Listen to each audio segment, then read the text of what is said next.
namanya generasi geprek. Iya. Kalau menurut aku sih memang sih kadang-kadang kita lihat di kiri iPhone baru, jalan-jalan ke sini, ke sana gitu kan. Ya. Kalau menurut aku tuh penting sih untuk menjadi diri kita sendiri gitu kan. Dalam arti kita nggak perlu dinilai sama orang karena kita sama-sama orang gitu. Setiap orang itu kan unik gitu kan. Jadi kita harus berani menunjukkan diri kita sendiri. Kadang kalau misalnya kita berbeda sama yang orang lain, tapi sebenarnya kita mampu di dalam suatu hal yang orang lain nggak mampu, itu sebenarnya diam-diam mungkin ada yang mengagumi juga gitu kan, tapi mungkin nggak ngomong gitu. Jadi kalau menurut aku sih setiap orang itu unik dan be yourself gitu, nggak usah terpengaruh dengan yang kiri kanan gitu. Soalnya iPhone kan kalau diikutin juga nanti ada lagi seri berikutnya, ada lagi gitu kan. Nah, Ya. kalau kalau menurut aku sih generasi geprek ini sebenarnya kalau sekarang sih setahu aku sih udah pada rajin mulai main saham ya. Jadi masih muda tuh udah mulai dari kampus-kampus kan udah ada pendidikannya tuh. Kalau aku lihat tuh udah pada keren-keren sih, masih muda-muda tuh udah mulai main. Jadi generasi geprek sih aku rasa juga mungkin karena yang penting mentalnya yang dikuatin gitu. Nah, jadi kalau jadi kita harus beranggapan dengan keunikan kita semua orang juga akan menghargai gitu. Jadi nggak perlu takut dinilai jelek sama orang gara-gara pengen ikutan gitu, nggak perlu. Orang-orang juga kalau misalnya kalian punya kelebihan terus akhirnya jadi tampil gitu kan, sebenarnya juga iri sih. Jadi nggak perlu takut, be yourself aja deh. Ya, bener banget Mbak Armi. Berarti sebenarnya yang penting kita be yourself ya. Maksudnya jadi diri kita sendiri, nggak perlu ikut-ikutan, nggak perlu FOMO. Kalau kita kepengen justru kita harus menyiapkan dananya supaya apa yang kita itu bisa tercapai ya Mbak Armi ya. Misalnya Iya benar. kita ngeliat temen mungkin lagi liburan kemana, kita pengen nih liburan kayak gitu. Mungkin kita bisa mulai, oh berarti saya harus apa ya supaya saya bisa kayak dia gitu. Mungkin mulai berstrategi untuk berinvestasi di instrumen yang tepat ya Mbak Armi. Iya benar sih, benar sekali sih. Jadi memang instrumen yang tepat itu sangat membantu kita. Tapi satu lagi sih tips juga sih buat teman-teman. Misalnya kan teman-teman yang lain pada senengnya keluar negeri gitu kan. Keren banget nih ke Europe nih kemana gitu. Ya kita sesuaikan aja dengan hasil tabungan kita. Ke dalam negeri itu juga udah oke sih. Misalnya nggak usah jauh-jauh gitu. Soalnya orang dari luar negeri juga sebenarnya pengen ke negara kita gitu. Malah susah malah jauh. Jadi ya jadi ya disesuaikanlah dengan hasil tabungan kita. Kita nggak usah maksa gitu sampai akhirnya harus pakai kartu kredit. Iya, jangan sampai udah capek healing kayak kan udah ngumpulin duit nih buat healing, terus maksain maunya yang over budget, terus pulang ke Indonesia lagi pusing gitu ya healingnya. Nah, bener Mbak, bener banget. Oke, next question dari Pandu Wicaksana Nugraha. Lebih dulu menabung dana darurat atau investasi? Dan gimana cara lunasi hutang biar financial freedom? Oh, mungkin lebih baik, lebih dulu yang mana nih? Menabung dana darurat atau investasi gitu? Dan gimana caranya supaya bisa melunasi hutang? Dan bagaimana caranya supaya bisa financial freedom? Nah, gimana nih Mbak Armi? Ya. Tadi menabung dana darurat atau investasi. Sebenarnya itu bisa dijadiin satu ya. Kalau Ya, misalnya menabung dana darurat, dimasukin aja kalau misalnya memang harus dibutuhin sewaktu-waktu, masukin aja ke money market kan. Kan bisa T+1 gitu kan. Jadi dana daruratnya ya masukin aja ke reksadana money market seperti itu. Itu kan juga bisa masuknya kan ke dana darurat gitu. Nah, kalau misalnya ya investasi nggak usah dulu, jadi menabung aja dana darurat dulu, tapi masuknya ke instrumen investasi seperti money market, seperti itu. Gitu. oke. Berarti dimasukinnya ke instrumen money market ya, Mbak Armi ya. Iya, Dan iya Mbak. ada pertanyaan juga mengenai gimana caranya melunasi hutang. Cara melunasi hutang adalah ya kita harus komit untuk setiap kita dapat penghasilan adalah mengutamakan hutang terlebih dahulu ya dibandingkan berinvestasi ya Mbak Armi. Benar. Oh iya tadi ya ada yang nanya ya, iya. Jadi kalau kalian nggak bayar utang, nanti kan bunganya tambah naik. Nah kalau bunganya itu kita bayar, ya kemakan lah investasi kita lah bunganya gitu kan. Lebih baik kalian secara reguler ya harus wajib kudu mandatori untuk bayar gitu. Jangan sampai nanti bunganya malah jadi ngabisin keuntungan yang kita dapat dari investasi gitu. Oke. Nah, mungkin bisa juga bahwa investasi hutang itu lebih utama dibandingkan kita berinvestasi ya. Jadi kayak harus beres dulu apapun segala kewajiban kita dibandingkan kita menyisihkan dana untuk berinvestasi. Nah, Iya.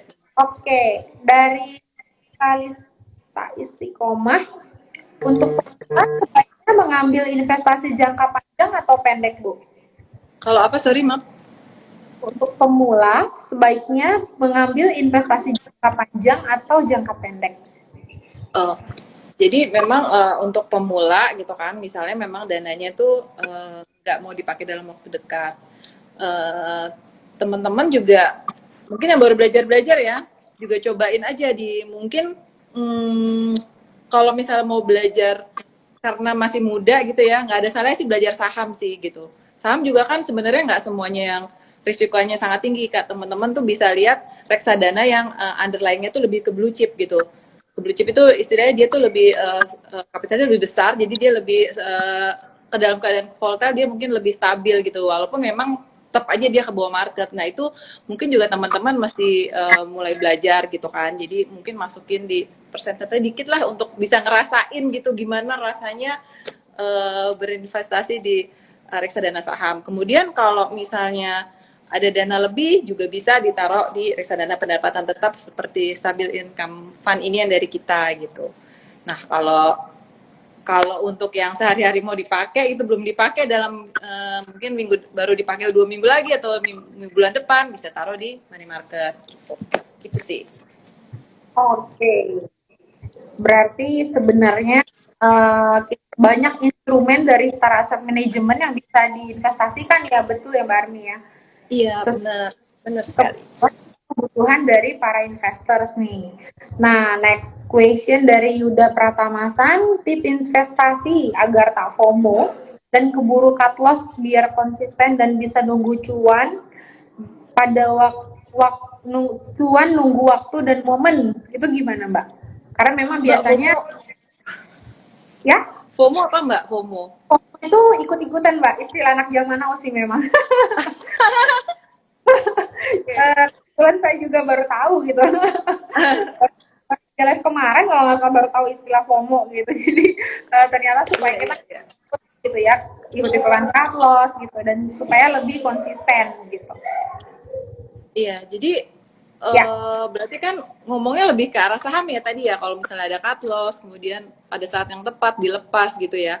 Nah, kalau misalnya mau belajar saham itu memang apalagi kondisi saat ini sangat volatile ya. Tapi kalau misalnya teman-teman mau ngumpulin barang gitu kayak yang ngumpulin barang dalam kondisi kayak gini bisa apa ya difilter gitu, dilihat gitu sektor mana aja gitu yang memang dan bisa dilihat gitu company-nya misalnya laporan keuangannya gitu kan dia income-nya revenue-nya segala macam bisa dilihat sebenarnya dia bagus cuman karena ikut-ikut aja ke bawah market turun ke bawah dia jadi ikutan turun padahal dia sebenarnya kayak berlian belum diasah itu bisa ya mungkin bisa kita coba belajar gitu kan bukan belajar maksudnya mulai dikolek gitu kan cuman ya kalau misalnya pada saat yang mau keluar ya kalau misalnya kalau di reksadana saham sebenarnya jangan cepet-cepet mau keluar gitu karena kan kondisi pasti akan ke bawah dengan kondisi market yang seperti ini gitu kan jadi ya kalau mau cuan di kondisi seperti ini kumpulin pada saat turun dan jual pada saat kondisinya udah lebih stabil gitu.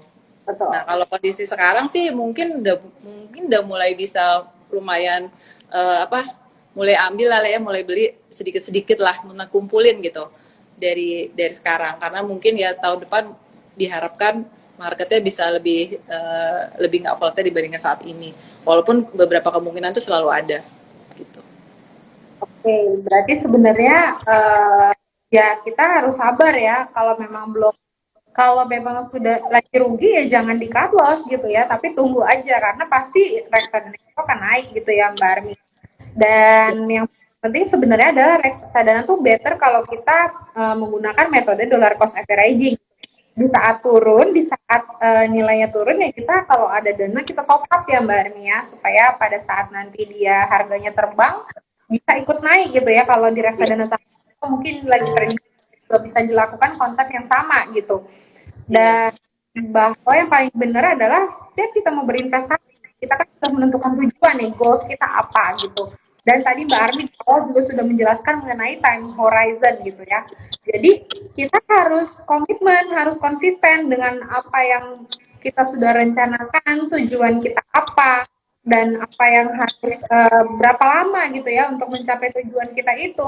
Kita konsisten gitu, jangan sampai ikut-ikut orang, wah lagi turun nih, lagi rugi, terus kita malah time to cut loss apa, biasa sekarang kan banyak ya orang yang tiba-tiba pinter saham gitu kan, ngasal aja gitu, nah jadi membuat orang jadi ikut-ikutan gitu ya. Nah itu yang harus diperhatikan ya Mbak ya.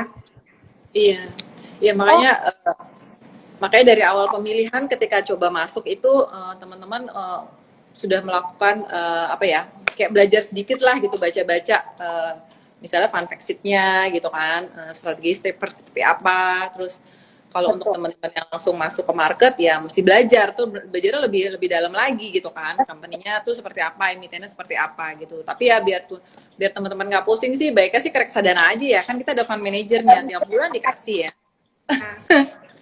Iya. Kalau makan di resto, kalau di reksadana tuh udah ada kokinya ya masakin kita tinggal pilih menunya aja, terus mau makan apa ya kan. Kalau misalnya di saham kita harus masak sendiri, cari bumbunya, terus gimana caranya supaya investasi kita itu bisa untung. Nah itu kita butuh effort lebih kalau kita trading saham sendiri gitu. Oke, next question nih Mbak Armi. Dari Siti Ulfa 90, apakah ada waktu terbaik berinvestasi? Dan sebaiknya kapan kita mulai untuk berinvestasi? Iya. Jadi kapan mulai kita berinvestasi? Ya harus dimulai dari sekarang gitu ya. Kadang-kadang ntar dulu deh, marketnya masih jelek, masuknya ntar dulu deh, ntar malah naik. Oh udah naik, tunggu koreksi deh, nanti beli di bawah. Tentunya malah naik gitu, nggak koreksi, akhirnya malah belinya di atas gitu. Jadi tadi dollar cost averaging tadi yang disebutkan sama Mbak Franda itu metode seperti itu. Jadi kita dari sekarang udah langsung aja kita beli, ya mungkin nyicil. Maksudnya nyicil tuh tadi yang dollar cost averaging ya. Jadi dalam kondisi sekarang beli gitu kan. Kalau saya pribadi sih dari zaman dulu tuh udah menerapkan namanya apa ya, installment plan gitu. Jadi dari gaji kita tiap bulan gitu diambil, nggak usah gede lah, kecil aja gitu. Tapi dia konsisten seperti itu. Jadi ya memang kalau mau boleh berinvestasi nggak perlu ditunda, harus sekarang juga sudah mulai gitu. Berarti sebenarnya anytime adalah waktu yang tepat untuk kita berinvestasi ya Mbak Armi ya. Jadi nggak ada dibilang mungkin saya akan berinvestasi sebulan lagi atau mungkin besok baru saya berinvestasi. Tapi kalau kita sekarang memang sudah siap, kapanpun kita mau berinvestasi itu bisa gitu ya Mbak Armi ya. Dan harus menerapkan konsep-konsep investasi yang tepat seperti yang tadi beberapa sudah Mbak Armi jelaskan. Oke. Nah, ini ada pertanyaan terakhir kali ya, aku bisa bacanya. Mungkin bagaimana caranya menghadapi isu resesi ke depannya agar lebih siap gitu. Mungkin aku bisa tambahin pertanyaannya kali ya Mbak Armi. Misalnya investor sudah berinvestasi nih, terus tiba-tiba nanti tahun depan di luar prediksi ternyata isu resesi itu bukan cuma sekedar isu dan itu cukup berdampak ke Indonesia. Nah, menurut Mbak Armi, kira-kira apa yang harus dilakukan para investor ketika itu terjadi? Nah, di tengah ketidakpastian ini justru nih, kita mau cerita ya. Jadi, di tengah ketidakpastian ini kita harus memilih instrumen yang tepat. Tadi saya sudah sebutkan bahwa namanya juga reksadana pendapatan tetap. Ya baiknya kalau misalnya masih bingung gitu mau taruh di mana, tapi mau mendapatkan imbal hasil yang mungkin agak sedikit di atas rata-rata, mungkin bisa menjadi salah satu alternatif investasi gitu. Jadi ya isu resesi di depan kan, tapi kan belum pasti. Nah, market juga sensitif dengan berita macam-macam gitu.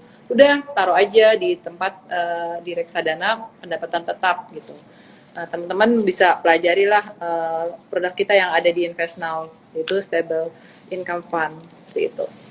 Oke, apalagi Stable Income Fund ini dari namanya udah stable ya, dan itu teman-teman tahu bahwa isinya adalah corporate bonds gitu ya, kebanyakan. Jadi corporate bonds itu pasti lebih stabil dibandingkan government bonds, bener ya Mbak Armi ya, kalau salah dikoreksi gitu. Dan kalau di government bonds kan memang kita sangat berdampak dari suku bunga ya, dari suku bunga, dari obligasi gitu ya, obligasi government bisa berdampak dari biasanya terbalik tuh suku bunga sama nilai obligasi ya. Kalau misalnya suku bunganya turun, obligasinya naik. Tapi kalau obligasinya turun, suku bunganya naik, bener ya Mbak Armi ya. Kalau berlaku untuk yang yang government bonds. Tapi kalau yang corporate bonds atau obligasi perusahaan, company itu biasanya lebih stabil gitu. Dan stable income fund ini kalau aku nggak salah, aku sempat baca-baca fundraisingnya cukup company yang memang cukup besar ya Mbak Armi isinya. Iya, Aumi maksudnya ya Mbak? Ininya dari sisi company-nya, company dari iya gitu. Iya. Jadi ratingnya oke gitu ya dari sisi ratingnya bagus. Gitu. Jadi para investor tersebut produk ini oke banget, Start Stable Income Fund, boleh didiversifikasi ke Start Stable Income Fund, dan mungkin tadi aku sempat mention di Star Money Market Fund untuk dana parkirnya atau persiapan dana darurat, itu oke banget di Star Money Market Fund gitu. Ya, nah